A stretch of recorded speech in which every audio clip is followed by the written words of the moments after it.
क्रोध तुम्हें इसी समय जलाकर भस्म कर सकता है। हमारी बेटी सती और शिव के साथ के संबंधों को भस्म करने से पहले आप मुझे भस्म कर दें। यदि आपका क्रोध शांत नहीं हो सकता तो क्या अर्थ है इस यज्ञ का? क्यों कर रहे हैं आप ये यज्ञ? हम संसार के सबसे बड़े सत्ताधारी हैं। हम जो चाहे वो कर सकते हैं। हमारे अधिकारों को चुनौती देने वाली तुम होती कौन हो? नारायण नारायण, शांत हो जाइए भ्राताध्यक्ष। आपका क्रोध जग प्रसिद्ध है, परंतु यज्ञ करने वाले को क्रोध करना शोभा नहीं देता।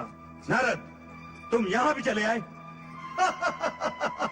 नारायण नारायण, मैं तो बिना निमंत्रण के ही हर कहीं पहुंच जाता हूं भ्राताध्यक्ष। इसके लिए न आश्चर्य की आवश्यकता है न क्रोध की। देवर जी, देख रहे हैं ना इनका हठ।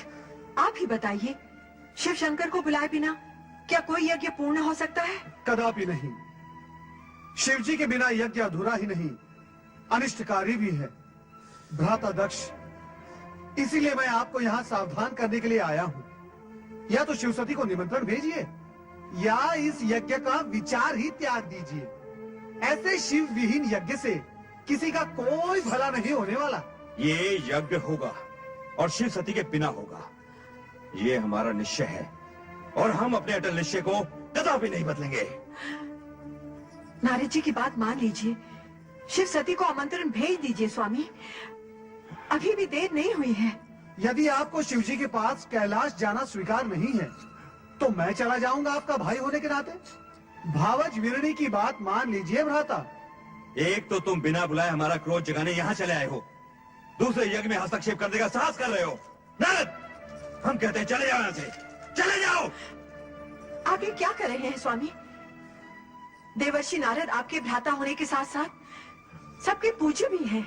नारायण नारायण, विनाश काले विपरीत बुद्धि।